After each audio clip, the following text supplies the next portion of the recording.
Thank you, each one of you. Yeah, we now bring to you the session on recalibrating sales and marketing by aligning marketing strategies for sales success. And I would first call upon the session chair for this discussion, Samir Arora, immediate past president, NAR India, chairman, CREA, CEO and founder, Hutch Global.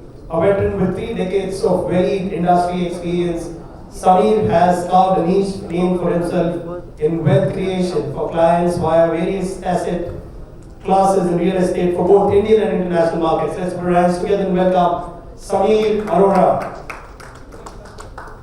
Samir is around? Yeah, he's coming. He's coming in. Then I'm going to introduce the rest of the speakers who are going to shine up the stage today evening in alphabetical order, in no specific preference.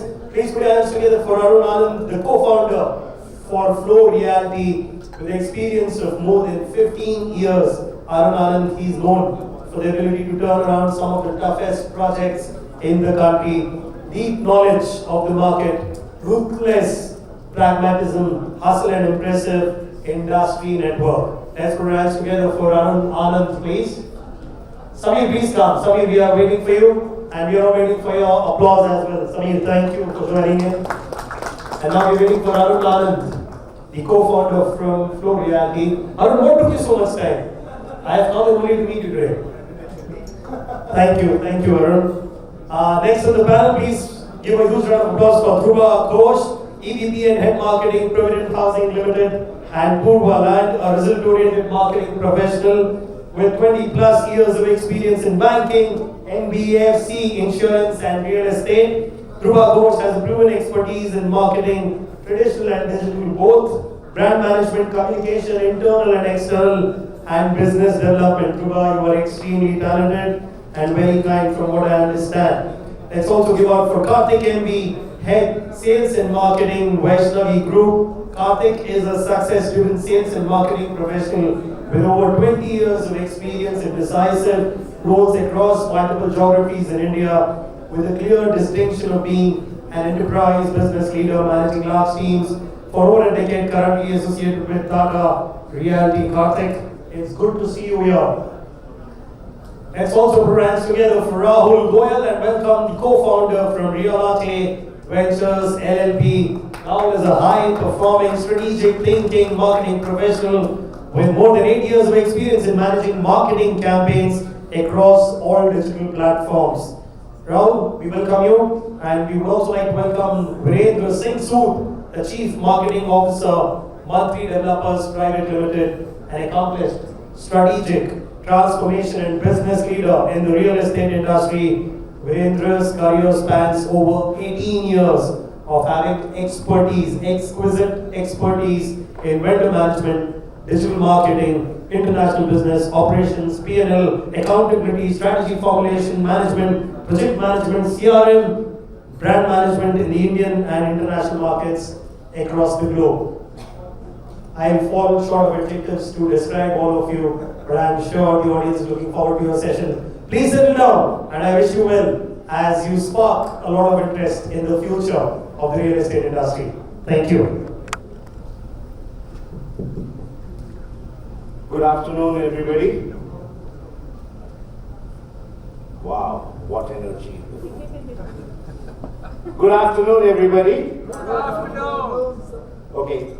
One thing that I've learned across all forums is that this post-lunch session always has the least attendance and the highest energy people.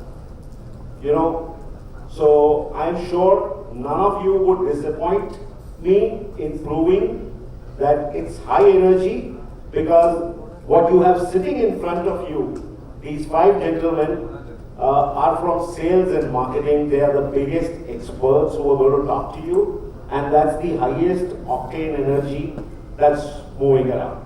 So can we hear a loud good afternoon? That sounds great. That sounds great. So I keep highlighting the quote that business has only 2 functions: marketing and innovation. And in real estate, we need to innovatively market every single day of our lives. Now to do that, Realty Plus has chosen a lovely subject of calibrating or recalibrating sales and marketing and aligning the marketing strategies to success goals, to sales success. What better than all of these stalwarts? Arun, Dhruba, Karthik, Rahul, Virendra.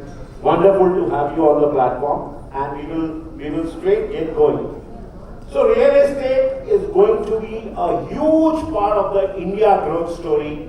That's a writing on the wall that we all see very clearly over the next decade or so.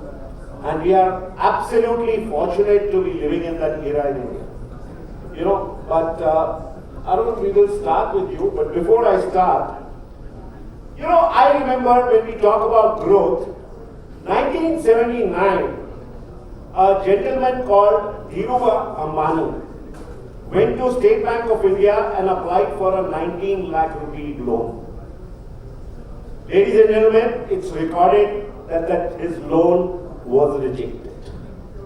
Rest is history. Reliance and the associated companies, and today what Dhirubhai Ambani created and what Mukesh Ambani is carrying on is one of the largest conglomerates in the world. The good news on that growth story is, just last week, SBI rejected 19 lakh loan of mine. So, you know, the future is bright. And Arun, starting with you, with that growth story, what is the future of real estate in India in the next decade as you see it? And how has it changed post-pandemic and where is it headed? अगर इतना clarity होता then I will be a billionaire soon. But I'll try to break it down into two parts. One is short-term part, which is the next 1 or 2 years, and then what happens for the next 5-6 years after that. Short-term, I'm a little conservative. I'm a little pessimistic. The reason being that over the last 3 years, the nominal values of real estate have gone up by 50% or more on average across the top 7 cities. 50 to 60%. Some projects have increased prices by as high as 80%. Okay. So, second thing is the interest rates are on the all-time high, which means naturally adding 1 plus 1 together, the affordability is at kind of 30-40% lower than what it used to be pre-pandemic. So, short term, definitely there is going to be a little more of a, what you call, euphoria killing, a short stint of what's the right word for that? Maybe lukewarm sales, not exciting euphoria that is going on. That could be one possibility in the next 1.5 years. It's not that it's going to correct deeply, but a short killing in the momentum. From a long-term point of view, India is the place to be. For example, in US sells approximately, US has about 1/3 of India's population, but US sells about 6 million homes every year, primary alone, secondary nobody knows. China sells about 15 million homes. And anybody can guess how many homes are selling in India? Organized market, it is approximately 1.5 million homes. So we are like, 1/10 number of homes selling, despite being more populous than China. They are selling only less than 1/10 of what China is selling every year on a primary basis. And despite being 4 times more populous than US, we are only selling about 1/3 or 1/4 of what US is selling. And fortunately, we are right now at a situation where we are growing at 6% real GDP growth, which means nominal wise 12-13% if you add inflation to it. And this 100 billion that we are selling compared to 2.5 trillion of US, 100 billion is what we are selling every year. This is poised to become 500 billion over the next 5 years. So, 5 times growth is possible over the next 5 to 7 years in Indian residential market. 5 times growth.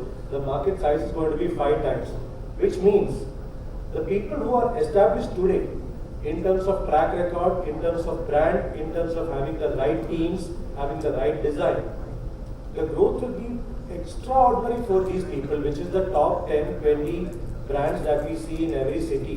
I think these brands will definitely grow 5x over the next 5 years. Their stock prices will go 5x, their team sizes will go 5x, their sales will go 5x.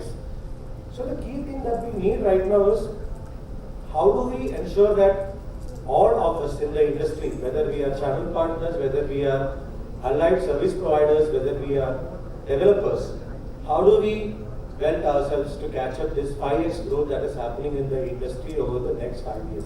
That is going to be a very exciting time. All of us have an opportunity to grow our businesses by about 5 to 10 times over the next 5 years if we play our cards right, get the right credentials and get the credibility, and build the right teams, of course.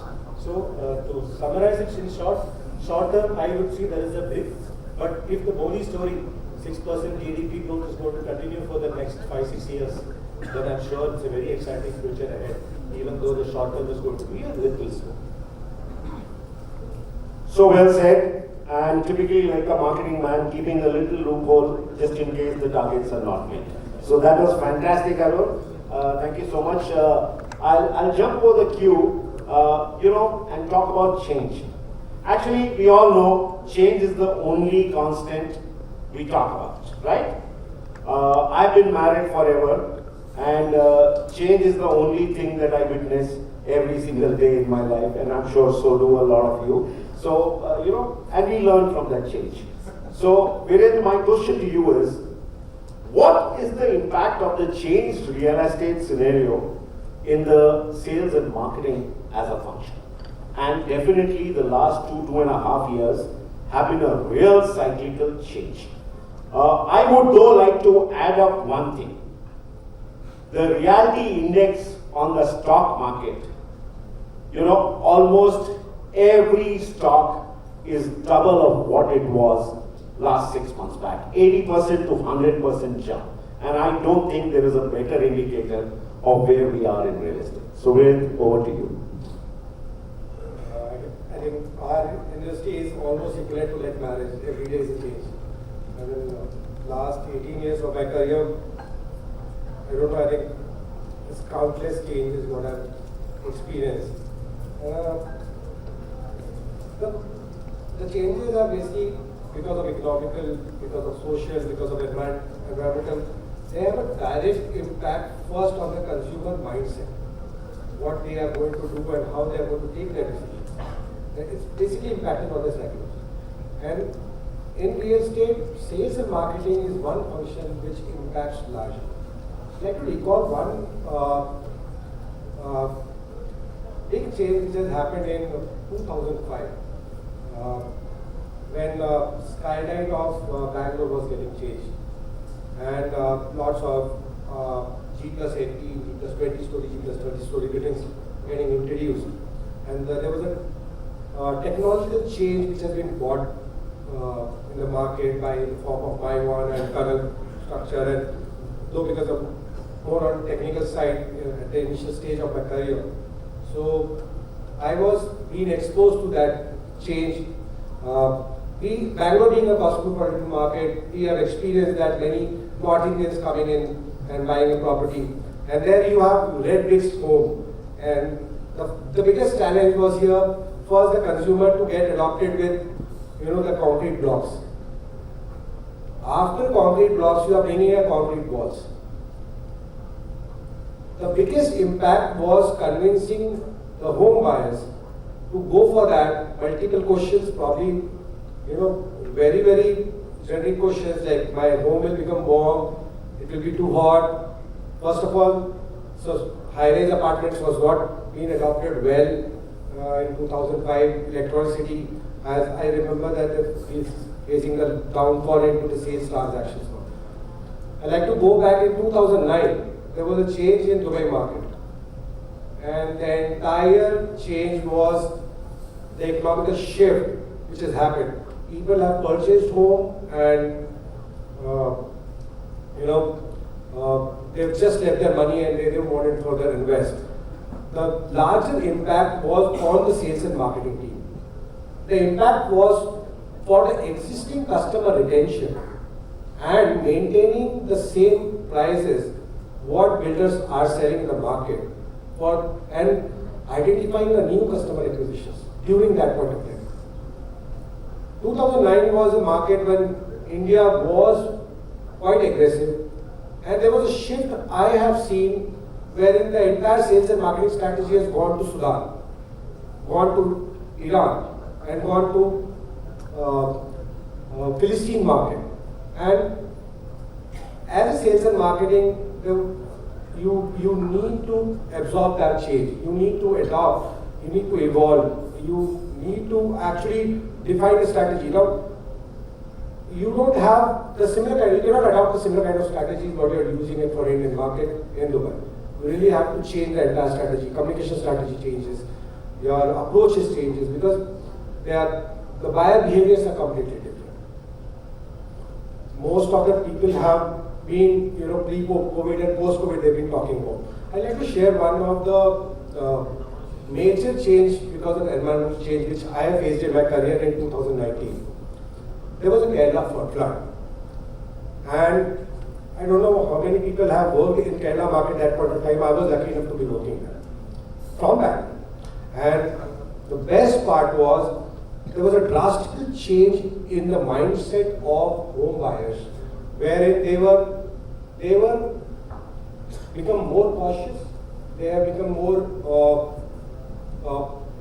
knowledgeable towards what they are going to choose, what they are not going to choose, and this change was drastic in nature, and it was dramatical also. The people who have booked apartment, people who have booked villas, they want to move to apartment. People who have booked in low-lying areas, they have to move into different. Now this change, why sales and marketing was impacted royally in this regard was, you cannot change the product. The product is same, you still have to sell up in the market. There was a challenge of convincing management to go for different technological of construction because the need of an hour is staged. And it was something that 6 months market was stagnant. And again bringing back the trust in the market that no, okay, my product is better was quite challenging. Construction, in any real estate firm, you have a construction division, you have a finance division, but the more challenging division is your sales and marketing because you have to day-to-day interact with the end users. You have to convince them. And now, COVID and post-COVID, I would like to recall the last one is mid-COVID. That was the time between 2021 and 22, the first wave and the second wave. I mean, I still will not be able to forget that experience wherein people were not ready to come out of their home and people were moved out of Bangalore, convincing them. And the entire strategy was changed, entire approach strategy was changed, entire convincing strategy was changed by the sales and marketing team to, hey, still there is a life, still you have to own a house. Super, Virendra ji. If you heard him carefully, no amount of AI or Google can tell you what happened in Kerala with the floods on the real estate situation. And that's why these panels, give yourselves a big round of applause because beyond you, nobody in real estate would know about all this. So fantastic. Thank you. Thank you, Vivek. From change, we move to evolution. Evolving is extremely important. Evolution, I think, is a bliss that demarcates mankind from the rest of the living species. I and my wife have also evolved over the years of marriage. We still believe love is blind, but marriage was the eye opener, and we evolved with it continuously. So, Dhruba, I have come to you, and I request you to take it further and tell us, how do you see sales and marketing functions evolve over the next few years in correlation specifically to real estate, both residential and commercial, and what will be the momentous changes as you see them coming? Dhruba. Thank you so much, Samir. Also, thank you so much, Realatte Plus, Tripti and Sapna for having me on the panel. Wonderful topic that you've taken up, and I think it's something which we are seeing like change every day. We have to be there up there with the new strategy. Every particular moment that it changes. I will break my response in 3 segments. So I think it's very important when we're looking at how we're evolving in terms of marketing and sales put together. The very first thing is that the involvement of marketing and sales into, if I may use that term of backward integration into the system is very important, because it all starts off with the product per se. And I think more and more what we are seeing now and what we have been practicing is that the input that is coming in, like my very left in terms of how do we know what kind of consumers' requirements are changing on a daily basis, it's very important that that flows back into the system. So it's practically with the architecture team, with the various teams which are working into the product itself, even before we really put a pencil to the board, we really start off with ideating from that point where the inputs coming from sales and marketing and the complete design brief starts off from there itself. Starts off from, did pandemic impact the sale, in which way and what is the demand? Where we were selling more of 2 BHKs, now we are selling larger 3 BHKs more, because people want to much larger 3 BHK today, because they know that if anything of such is to hit, I need one room for myself, my spouse, my kid, and anybody else that would be required to use. That's how the world has changed. That's how these inputs are then fed back. And this is completely, if you do not understand what the consumer need is, and we just put the product out there, I think that's the starting of the failure itself.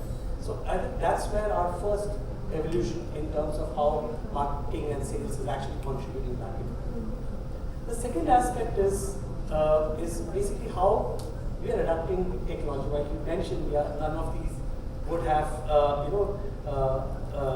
AI would not give the kind of the mind or the intelligence that we all bring in together. Definitely so. But what is very important is that it is also very important is how we adapt the technology today. It's also that a whole lot of resources in terms of the money goes waste in actually bad leads all over the place. Wrong timing to hit a customer, hitting a customer with the same message thousands of times, and you just is a complete failure. Now there are ways where technology can help us.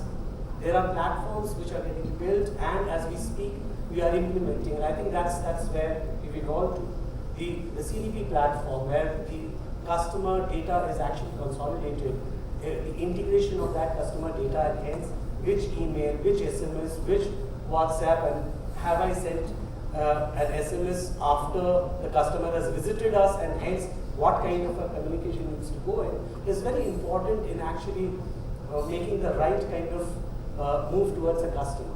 And hence the efficiency of the entire system gets better. The customer's reaction towards our branding and our the way that we approach our customer completely changes. That's another aspect of it. Another further, if you look at the technology further, if you look at the digital twinning that is happening, yet it is at a very, very early stage. But today, if you look at people sitting at anywhere else is able to experience the products virtually, and even while they come into our sites, the digital experience that we give them at the site, where without a hole in the ground, we are able to give them an immersive experience in terms of how the product would be, what kind of stuff goes into it. All of those actually building up the experience of customers, and hence these are the evolutions that needs to be brought in. And I see in the next few years, these will be a norm. And if we do not adopt these across our various sales and marketing aspects, it will really start to fail. So just touching upon the CDP platform, it's always understood that it is only with the marketing who brings in the communication has to be done. It's very important for an executive who is there talking to a customer to understand that profile of the customer and then communicate, because at the end of the day, the person who's visited and a meeting are far more intelligent. Then the way that we disseminate, they take us as every executive as an advisor. We have to be more informed about the customer and what would the customer need to know. We cannot take them for granted. So it actually flows through, and that's how these things will help in the evolution. Did I miss anything? Look, I think on the commercial bit, I will not be able to touch upon much, but I think just one bit of story. When we started off commercial in the in Purva, way back in 2014, we were debating in terms of how do we take the commercial to the market, and we've not really the best in the commercial thing. So what we did was, we started to do the starter sale at that point in time when it was not really there in the market, right? And we changed the consumer completely. The whole idea was, is owning a commercial property only related to a person who is a businessman or an entrepreneur or that kind of a set, or can I bring a commercial property to a retail customer, a person who's got a 30 lakh, 25 lakh in their bank and want to invest and may not, and one has the aspiration to get into commercial, which gives you higher return, can I make that possible? So the segment changed. We brought in that product in the starter form so that people with that 25, 30 lakh could actually invest in and actually they are earning today. So I think that's how we need to constantly keep evolving our strategies in terms of how we take it. Thank you so much, Dhruba. I think that was just fabulous, and I will vouch for it because Purvankara has, I think it's a masterclass in sales and marketing. If you folks are listening carefully, because the sales and marketing began with a feedback from the customer. That's what he started with, and I think there is no better way for sales and marketing. I will go back early 2000s. Your CEO called about, Purvankara's CEO then called for about 50 people to take feedback on what could be added to the new project. And I remember I was still young in the industry, and I suggested that I see a lot of pet parks in the West, so why don't you add a paw park? And Purvankara was actually the first one to add it. And I remember customers buying it only because there was a pet park. Of course, a lot of builders added it over later. So fantastic with what you guys are doing. Absolutely phenomenal. Rahul, I'll come to you. The others may not like it, but seriously, young entrepreneurs are my favorite. And I think you and I are the only young guys around here. But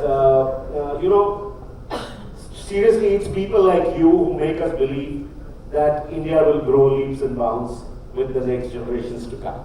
However, when I was entering in here, there was another young man that I saw with an earring in his ear.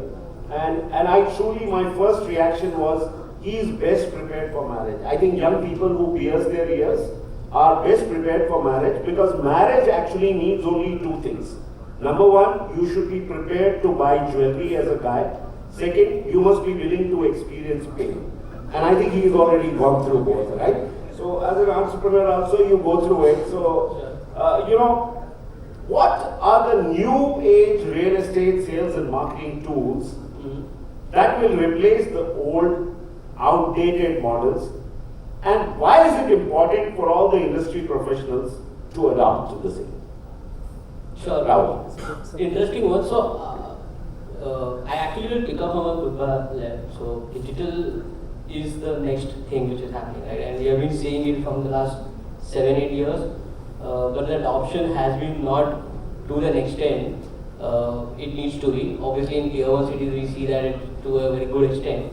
But a lot of areas are still there, even in tier 1, which when we interact with larger brands, we see that there is an area to improvise. So I'll tell you a few tools, interesting ideas which currently is trending and can obviously replace the existing one. So I won't say that CRM is anything new nowadays, right? So everybody is obviously there on CRM. Now, how do we take advantage of those CRMs? One interesting feature that we have already implemented in a lot of larger brands is that when you do digital marketing, you get a lot of inquiries, and it's very difficult to service all leads immediately. Now, when it is post office hours and or when there are larger numbers of leads where you need to identify if they are qualified or not, you need to currently the current processes are you manually engage them, try to reach out them to a telephone system. But now that there are tools where you can actually shoot out an automated qualifier where all the leads will be sent an automated recorded message, and all they have to do is answer a few questions by pressing certain buttons, and you are able to get a pre-qualified lead before your dialer starts calling them. Now, this is an very interesting thing which is already there in finance industry because of the larger number of calls they have to make on a daily basis. Now what if you start using these tools and improve your efficiency? So this is one simple idea that you can implement in your CRMs. If I again go to the next stage, currently generative AI, so I don't want to confuse everybody a lot, but there are these few interesting ideas that you have already experienced. You have seen it scrolling in your newsfeed. One is that generative AI is something which larger brands are already using it. You don't need to actually depend a lot on your communication agencies. You can use these tools to create a very interesting creative, which most of the brands are now using them for their regular communications. So when you have to develop a lot of large number of communications to regularly send emails and SMSs, move away from them and start using generative AI, give them inputs, and the tools will automatically give you a very interesting creative that you can actually start using them in your marketing communications. We have been using them very widely for our brands, and our turnaround times are faster. Resources are also utilized in a very optimized way. So those are other interesting areas where digital and new age technologies are coming in. Lastly, again, I would not say it's a tools as such, but influencer marketing in real estate has picked up very extensively now. In the last, I would say 1.5 years, everybody is almost there, and if you are not leveraging that, then it's very important that you leverage that angle. We have seen good responses when we use whenever third person speaks about a testing Goyal is a default example that real estate has been leveraging for forever, right? Now, influencer, because of their wide range of followers that they have, you instantly get quick awareness for your projects. So that is another third interesting trend that I have been observing. I'm not sure if any old processes will go away, they will remain, but what I see is that they will get improvised, being adaptive to the ever evolving digital technology is what I would recommend to everybody.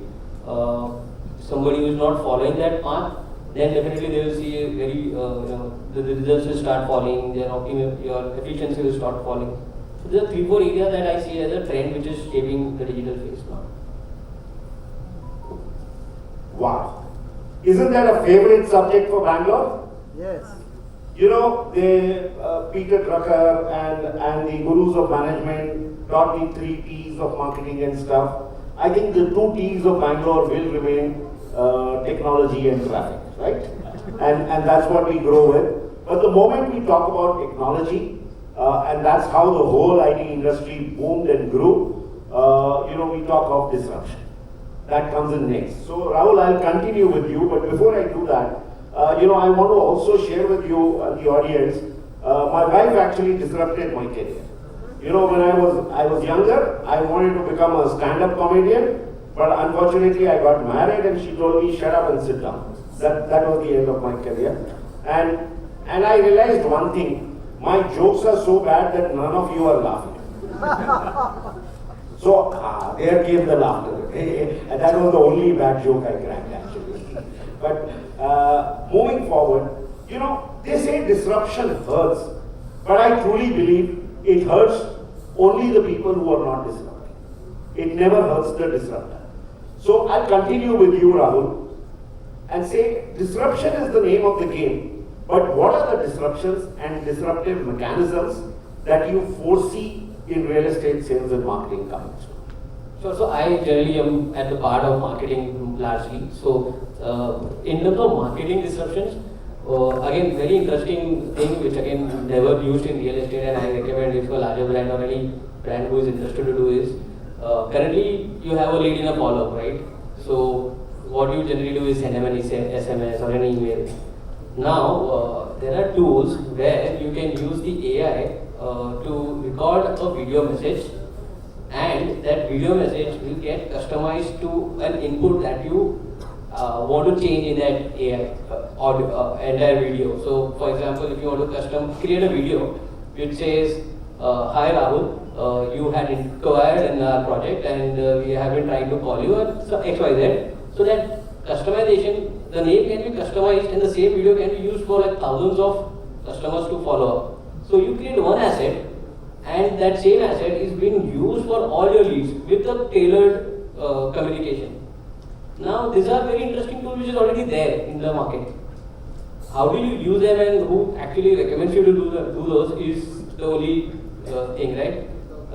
We as an agency, push our brands to be very disruptive, give them ideas, suggest them a lot of innovations that are happening in real estate and also other industries. So we try to bring those ideas, encourage developers to do little things, standard stuff in a very different way. So that was one disruption that we have recommended to a lot of brands, optimize the way they actually talk to their customers. Second, another disruption that I am also seeing is that the influencer bit is one part. Now since that part is working already for real estate, and it's a little bit of expense, right? Because you have to partner with somebody who who matches to your brand image. Now, what we have also started doing is that we do a lot of performance marketing campaigns, and we have steep targets to achieve larger number of leads and a very good cost and a very high allocation targets.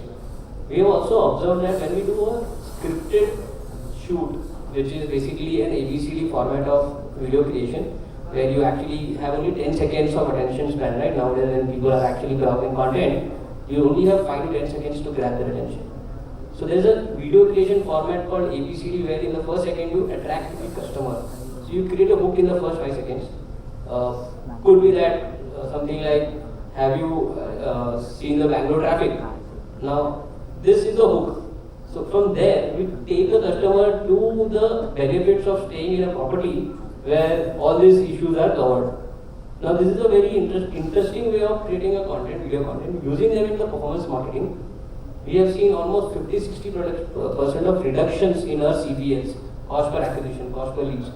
Now imagine getting 50% more leads in the same budget and having the same qualifications. You ultimately achieve more ROI than what you are currently achieving in here. So these are few disruptions that we have already implemented and seeing a good response. Technology, AI is another thing. I wish to mention the chat GPT part. I'm sure everybody is aware of it, but the implementation is still very minuscule in our industry. So ChatGPT has a premium version, and with the premium version, you can actually change the entire customer experience. The entire response to the customer is actually based on the AI. So hardly is being used in our industry as other industries are actually leveraging it. So these are some interesting disruptions that are happening in the industry. Wonderful, Rahul. Thank you. Dhruba, you want to add to it? I'll just add one bit, and I think, with the ChatGPT being, what I am also observing that I think in the industry also it is getting really implemented. It will take time because obviously we are all trying to gauge in terms of a personal touch to how do we take away from there. But one of the other interesting thing which is also coming up in this disruptive thing is where even the audio calls could start really becoming, a thing, because there are a lot of these calls which come in the first filtration would start moving there, because that's where we are seeing a whole lot of one is the innovation in terms of how natural the voices have started becoming in terms of the air. The second aspect is that how much of time actually goes in the whole lot of data dump which comes in and how much of resources that gets wasted. So I think that is another disruptive thing which may come into play very soon. What do you think customers are also intelligent enough? You start seeing one customized video message, hi Arun, I see tomorrow Samir also getting the same message. Do you think third time I'm going to open this message? So obviously how much ever customized it is, because at the end of the day, maybe 1 month, my feeling is that earlier this automated audio calls used to come. We used to talk, okay, press this, okay, innovative. Now, I think these calls we don't even open for more than a second. We hear it, okay, we know this is what it is, and we cut the call, right? So, how much ever AI tries to mass customize messages, don't you think that fundamentally if the pull of the marketing is not there, push can only take you so far, how much ever technology evolves. Fundamentally, the product is good, the price is good, the location is good.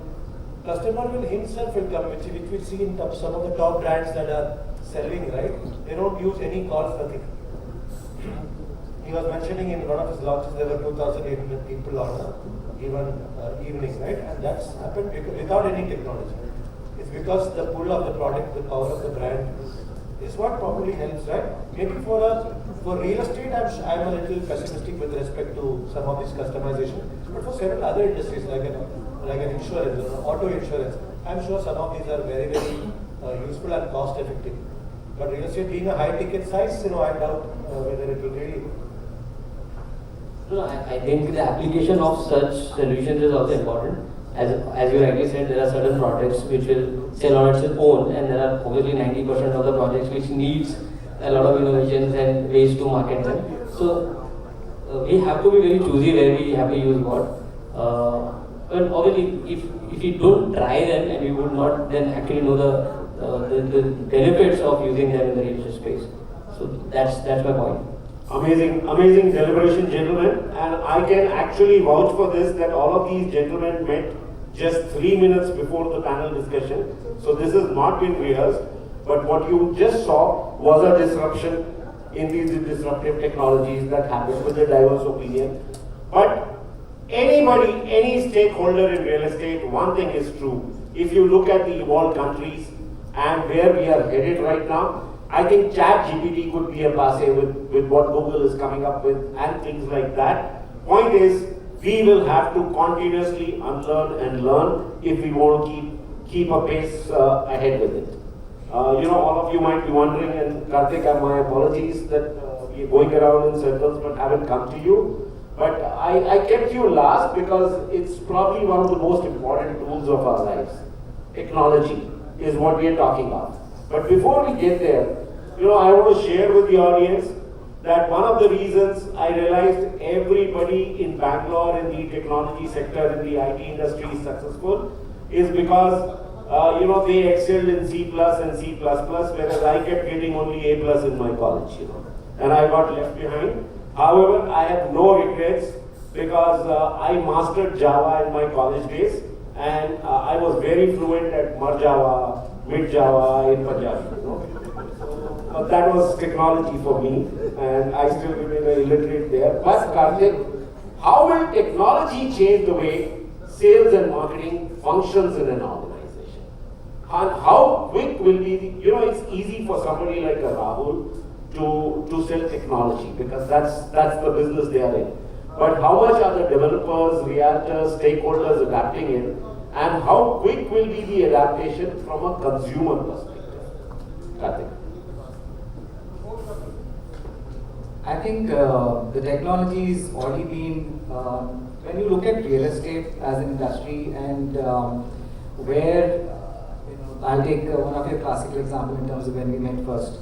So, but where, from where it was to where it is. I still remember, we used to do one full page ads in Times of India, and we used to set up a huge call center to take multiple calls, and we used to count how many calls. The denominator of the performance of the ad used to be in terms of how many calls did you get and how many site visits or leads versus site visit.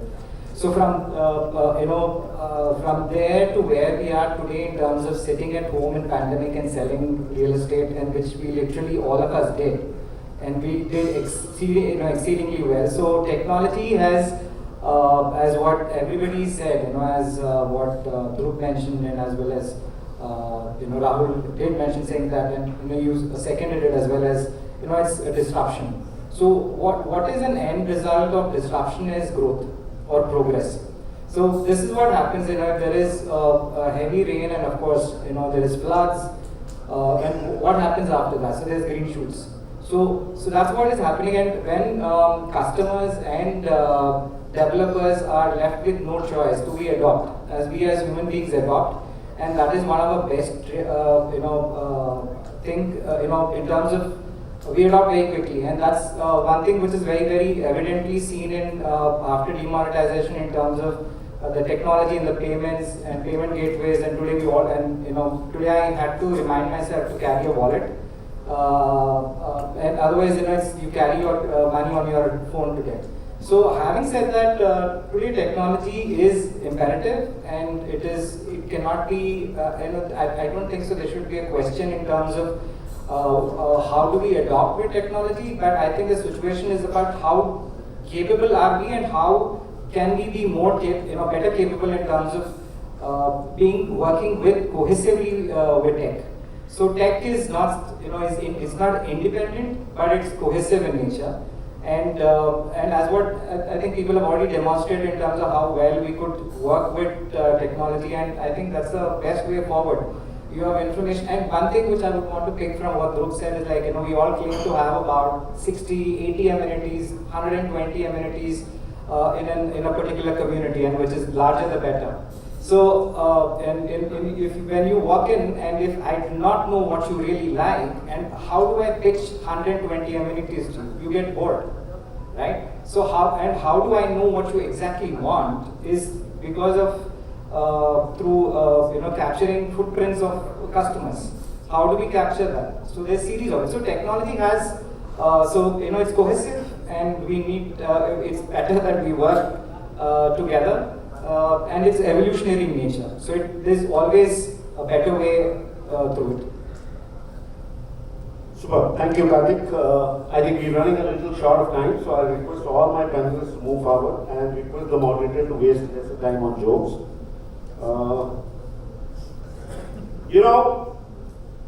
Dhruba, I'll come to you. I recently met a couple who sleeps in separate rooms. They've been married for long, dine separately, they take separate vacations, and are doing almost everything else to keep their marriage together. We don't know about it. But technological advancements in the construction industry are similarly hardly known to a consumer specifically. Now, will the sales teams start highlighting the same as differential USPs in times to come? Yeah, thank you so much, Samir. I think it's a wonderful question. And I think let me just draw, in the selling process, and I think it's a known fact that in the selling process it's very important that we have a storytelling at that. And everybody has a similar kind of stories when we look at the apartments. A customer who's actually venturing into the micro market, the similar kind of stories of so many amenities, I have a swimming pool of this big, or a clubhouse of this size, etc. I think we run short of those stories beyond the point. I think that's where there are more evolution in terms of how other things are also forming a part of the storytelling itself. And something which is very close to my heart as well in terms of what we have done in Provident per se, and this was way back in, I think, 2015-16 is when we did this, is what we brought the construction technology and fitted it into the experience zone of the customer itself. So it was a construction experience for the consumers. Now, if I want to give the customer a view of the construction technology, some of these discussions that we have about the technology, I myself would probably not enjoy as much. And hence, the whole idea was that how do I take the construction technology and put it in front of the customer in terms of what they want to see. And hence what we did was we broke that entire house that a person is, or an apartment that a person is going to buy, and broke it down into every element of things that goes into constructing them. And absolutely displayed it like a museum in saying that, hey, when you look at your parking, the parking is going to have these things. If the pillar is there, what's the protection that is there? If there's a speed breaker, what's the kind of speed breaker and the quality? If the conduits are being laid, what kind of conduits? In fact, we went a step ahead. So this is the first project which was Provident Park Square, which is on the connect with Arun, and they did fantastic on the launch itself. Some of these things really made a lot of difference in terms of the sales story itself. Because we showed them saying that, hey, this is the conventional style of building, and beside that itself we showcase that what is the advantage of a precast technology. How will it differ in terms of what you're getting as a product? And that resonated with the consumers very well. And I think that was one of the biggest USPs for that product to sell, because you get one, from a brand perspective, you are completely transparent. Two, the customer is seeing the property in terms of broken down into that, how the construction technology is actually brought to the, and post which the customer is actually seeing a completed apartment as a model apartment. So I think it is very important that such things are brought to the customer, and it's a very good storytelling from a sales perspective. It's just to add, it's not just the technology. I feel that the sales, the customers today are also looking for what are the processes that the developer is following. It's not just about technology. Technology, of course, is very important.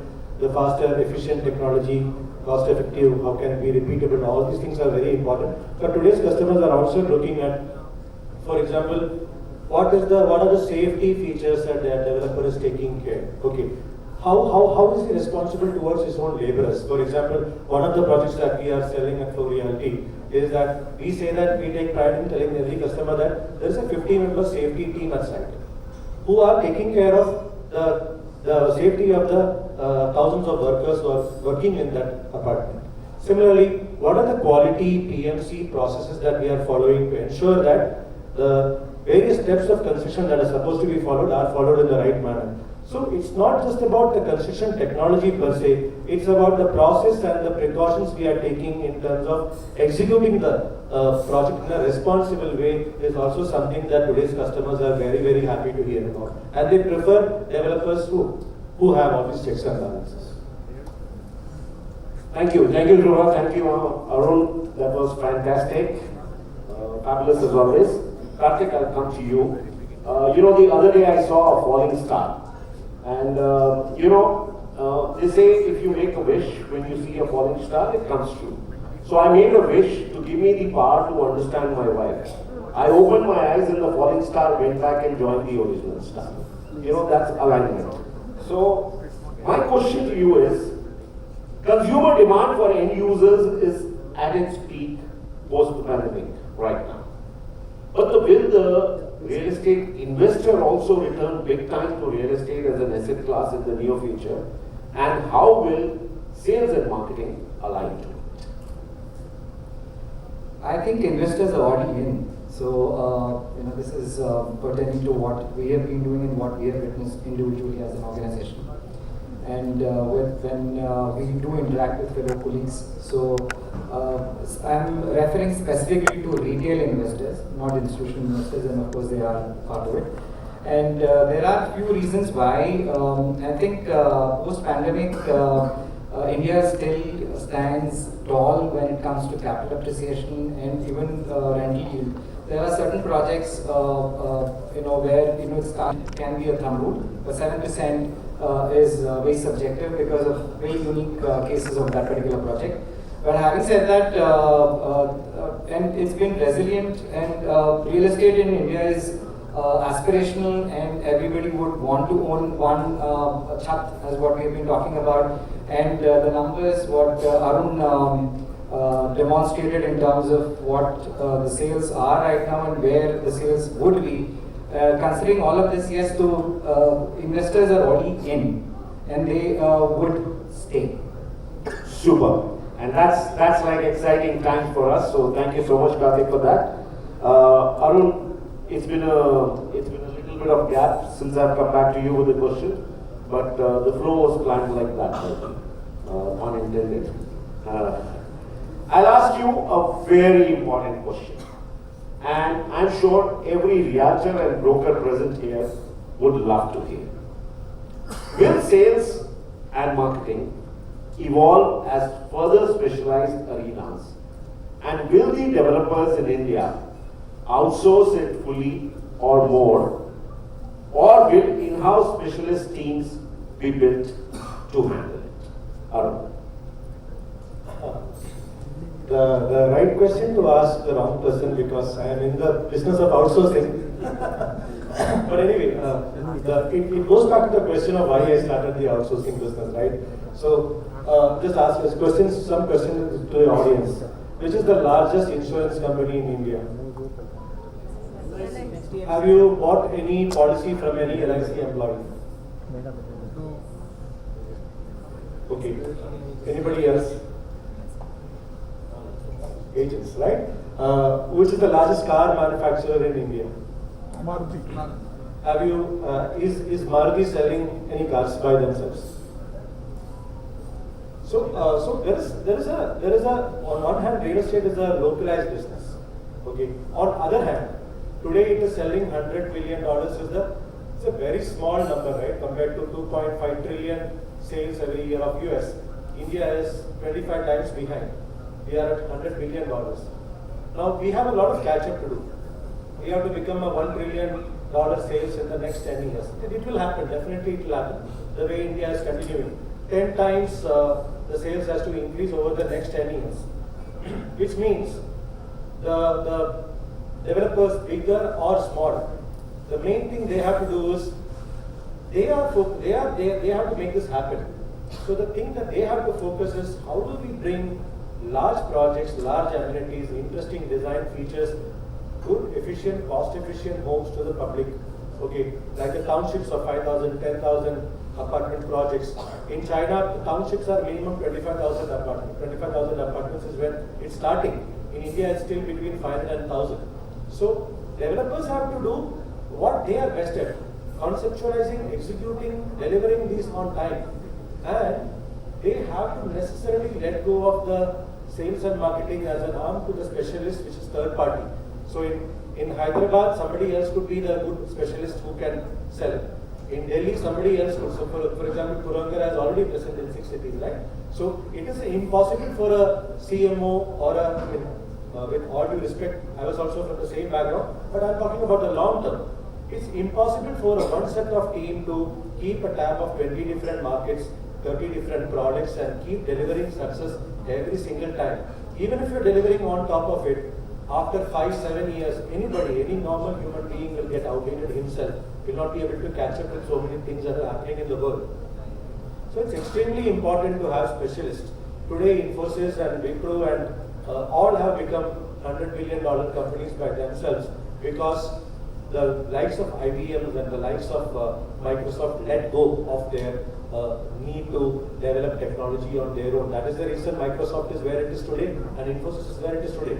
If Microsoft was doing all the coding by themselves and not let Infosys do it, Microsoft would not have become. They focused on innovating and what is cutting edge technology, and they left the tactical bits to Infosys and TCS of the world. Similarly, whether the big developers or the small developers, they don't have the resources to keep and maintain a 100-member team and do an efficient sales. They don't have the resources.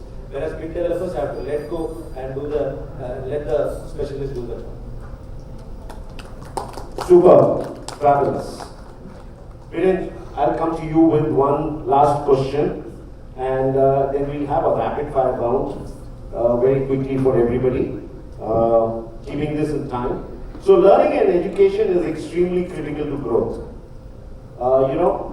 Before we actually move to that point, I just wanted to add a small insight to what Arun was mentioning. So we actually work with a lot of partners and who are actually helping brands to execute.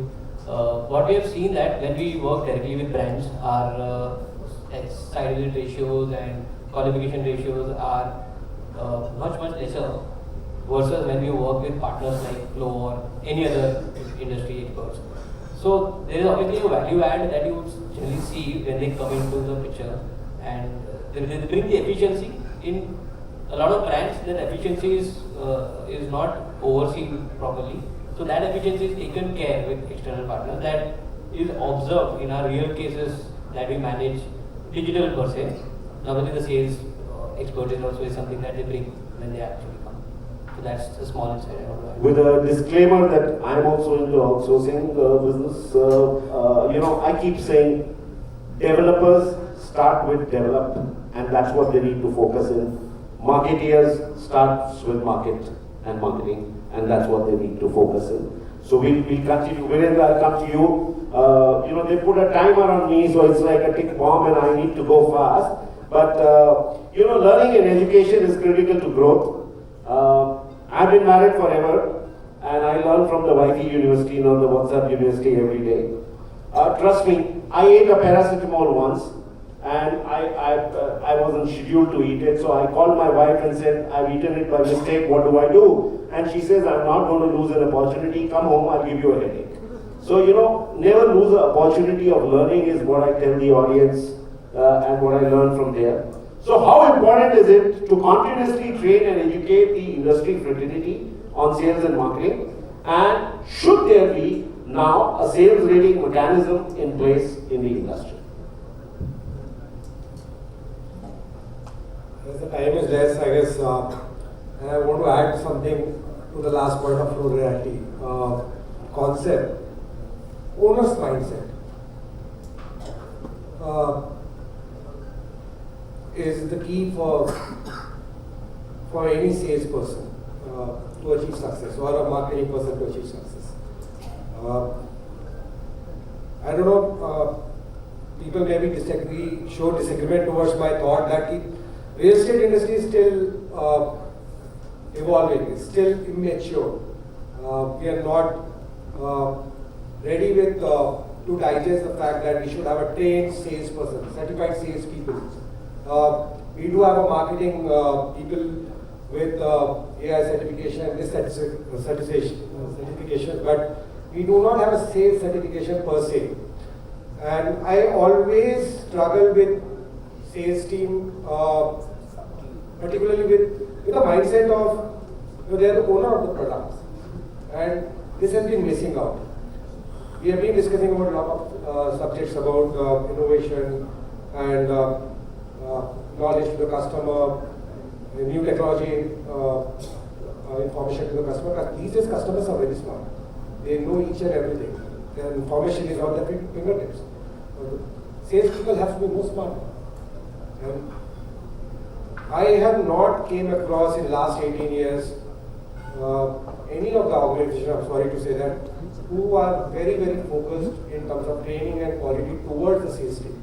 Might be the reason, multiple reasons, sales team doesn't stay for long, people are jumping here and there, but this is very, very important factor, and the kind of development which is market is experiencing, we need to have periodic checks on the knowledge transfer, what is happening to the sales team. Just a line to add. Incidentally, we are soon going to start Flow Academy, certified sales training. We wanted to make it like a short MBA for sales. So that's something that we are working on. Hopefully next year we should be able to announce at least the first batch. We want to do it from a long term, something like giving back to society, as well as good hiring ground for a lot of developers and companies like us. I'd like to add up this, actually I'd like to take an example of Dubai market, especially Dubai Realatte. They have a mandate, 2 years, every 2 years they have to go for a certification in Realatte. Each and every salesperson. I don't know what reforms Indian data is trying to I'm tempted to come in and just to update everybody who's not aware. At National Association of Realtors India, we've tied up, and Maharashtra RERA has made it compulsory for all real estate brokers to go through that 40 hours of training and then take a licensing certificate, and will follow in most states now. So I think we've been able to implement it already in India and it's starting. And when it comes to assessment of parameters and all, I think we already have a lot of tools and AI coming into picture. CRM we have been able to judge the performance of all the sales team, but I think AI coming into picture quickly. I'll just say that there are tools which are available to periodic check towards their performance and all. But I strongly believe, though it's contradictory statement, the companies should start publishing their sales performance, salesperson wise, in the open market for the HRs to understand who is the best performer. Fabulous. I think we're going to the next level. Guys, I hope you enjoyed the plethora of knowledge. Reality Plus has been kind enough to give us a little more time. I'll make a little change in the format. One question to all of you 5 participants. You've got flat 30 seconds to answer it. Okay? 30 to 45 seconds maximum. And then we'll go to the question and answer session with the audience. Allow me to stand and do this. We'll start from that corner with Virendra and come to Arun. The question is same for all of you. The one innovation that you've already done, or a substantial change that you wish to do, in your organization in terms of sales and marketing for an impactful change. We have realized actually being a Mantri, actually we have seen ups and downs in past 5 years. but still our strength has lied with our referral sales. And we have come up with, this is going to be starting very soon, the home ladies are the biggest mouth of referral. And we are coming up with a different kind of campaign altogether where housewives are going to be the voice of this thing. And they are the biggest ambassadors. So that is one marketing tool which we are going to implement. Homemakers to sell more homes. Yes. Fabulous. Rahul, same question. Sure. So I think one different innovation that we brought in marketing strategies is currently when any other agency or advertisers do marketing, they do a lot of targeting. They try to find a lot of audience cohorts, but they actually do not invest in finding out what shouldn't be targeted. So all platforms actually gives you a way of exclusions. What do you want? What exactly you don't want to target? So we have been helping brands to also identify those cohorts which can be excluded from your target audiences. One small example is a lot of leads are already marked as dead in your systems and they don't qualify you, right? So showing them ads again doesn't make sense. So we import those content databases, exclude them from your campaigns and save money by not showing them ads. So that's an interesting way to gain better ROI. That's a lot of money saving. So fantastic. Karthik sir? We've been working on, it's not, it's a process. So, let me call that a process, and we call that sales probability metrics internally. So where real estate sales with multiple projects, are sourced by various different sourcing distribution channels, be it digital, channel partners, direct, goes on. And so we are almost through with it, and it's on a test mode right now. So we exactly know where to put what monies and what is the outcome of that. So we've almost put this in place, and we've experimented, and it's about 80% accurate as of now. Wow. Predictive models are also coming into place. So fantastic to hear that. Dhruba? Okay, I'll be quick on this. So something that we tried very interesting was that taking the entire purchase journey online. If I can create a platform which is equivalent to an e-com for a home, will people buy? And I think that is something that we built a few years back, which was I think in 2017-18 is when we built it, and we really tested it out in 19, and it gave us a fantastic result during the pandemic also. It's something called it's a platform which is bookmyhomenow.com, where a customer can actually come there, browse through the entire property of their choice, which are listed in there, do the virtual tour of that, and select a specific unit of their choice based on a whole lot of information that is already available for that particular unit itself, which direction, what size, what is the size of each of the rooms, etc. And then they can even make that payment of booking amount and moving on. We tested it out in terms of, I think 2019 August is when we first did this, and we went into the same way how the e-commerce does in bringing it to the markets. We followed what Amazon does, which is one of the best, and we did kept a window of some 15 days, and we tried to keep that. Actually, we had only 3 days window by the time we could actually put the marketing in place, which was that a person would get a fantastic price, which is an expectation of an e-com, and they can actually do this entire journey. They just have to pay a token amount to be participative of this. Believe you me, in 3 days, 312 coupons were bought online, and that was a complete eye-opener for all of us. I think what the organizations look out is how do we make this as a much bigger and scale it up, basically. That's what we will do. Super. 4 fabulous innovations already on your way. Arun, just to add, we are at Flow Reality. We are working with, we are typically like an FMCG company, right? So we work with a lot of small developers, and the fundamental thing that we add value to them when we innovate and disrupt is how do we help? So our mission is also how do we monetize anything That is our fundamental vision for Flow. So we work with a lot of small developers. Many of them you may not even have heard the names, but they all make decent products, good products. So our endeavors have to be, how do we package it well? How do we distribute it well? To make pretty much any decent product saleable, provided it meets the quality standards. We are into the packaging and distribution game. Just like Amazon, like Dhruba mentioned, they have made hundreds of unknowns and thousands, lakhs of unknown sellers do good business. Similarly, we are also proud to say that at least 10 developers have gone into the 200, 300 crores per annum sales run rate with our platform and innovation. So that is what we are also trying to innovate. Super. Wasn't this phenomenal in terms of the 5 takeaways that you have in terms of innovations? And I'm sure a lot more will come from the audience.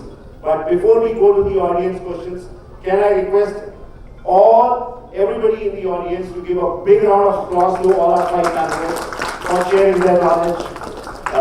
Fantastic. Can we have the Q&A session coming? If you want to address it to a specific speaker, please mention so. Any questions? The panelists will be more than happy to answer.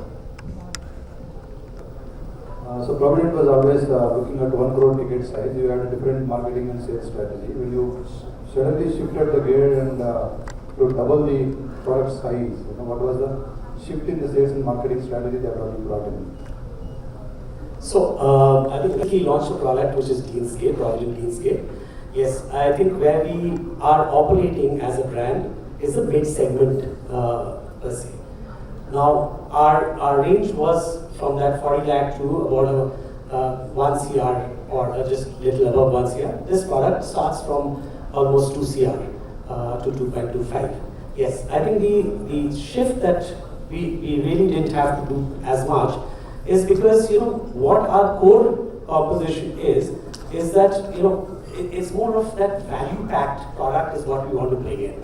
Now, if you look at Greenscape as a product, it's which I think recently even Manana mentioned it in his various talks where it's basically a bridge to luxury, where people would want to be at that luxury space, and yet how can you pack in so much of value and yet make it that affordable from that segment perspective. See, affordability is not just about somebody who's at that 30 lakh segment, but can I get that huge segment of that 2 crore, which is actually a big segment in today's, if you look at a 3 BHK, 2 crore, is not a luxury segment at all. Can I pack that kind of a product, which is like a townhouse, which is a notch higher than a villa, a much better than an apartment. So that is how the whole product has been designed, and that is what we took to the market and then brought it as a value pack for that thing. And that's where the acceptance is coming in from that. So it's not a huge shift from what as a brand that we've done and why this product which is on a value, because today consumers are ready and the affordability of that value is being seen at different levels. So when we look at these consumers who are buying in there, what we've seen is a jump from maybe an apartment that they own which is a slightly smaller to one that they want to own a villa but a little lesser is what has been that's. Thank you so much, Dhruba. And great sales and marketing innovations coming. So I know the person who's asking the question, Maninath and Dhruba, Provident, have actually mastered a great deal. And this is where the whole sales and marketing is rising. We'll take only one more question because we are running really out of time. So Dolly, you had a question. Yeah, good afternoon all. I'm Dolly Israni. My question is to Mr. Ghosh. This book my home. After the client booking the apartment or the home on the platform, after which the client came to the site, were there many questions from the client or the client was convinced? Okay, so I think, brilliant question. Yeah. Home buying cannot be online completely. Yes, it's a fact, except for very few people who are sitting abroad who are betting on that brand. Other than that, which is probably about less than 5% of the people, or even 5% is way too high for this.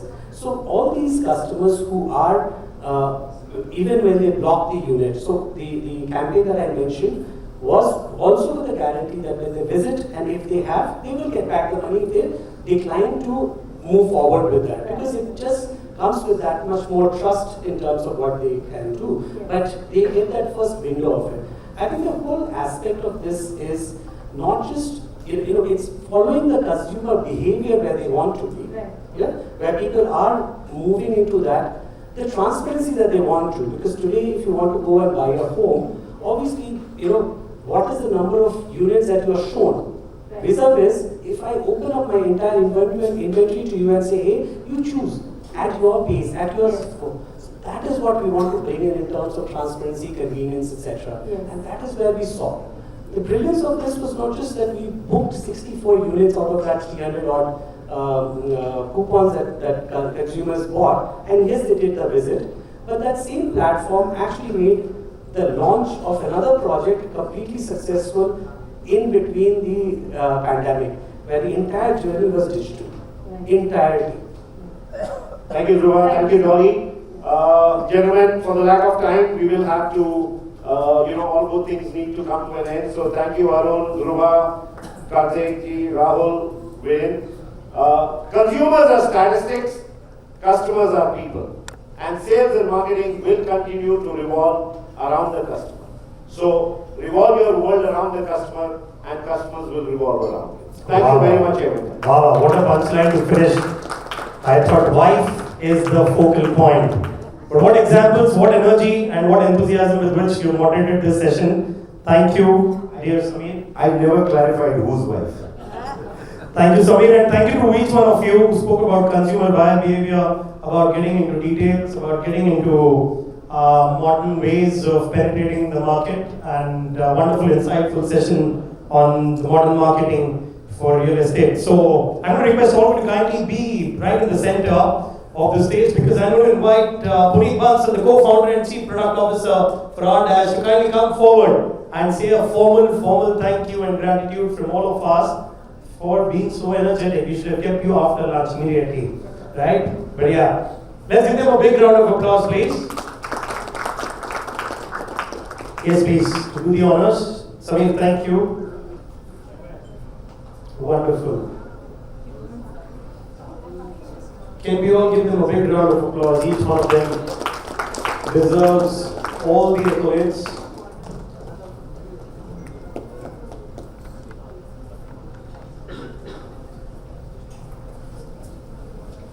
Thank you.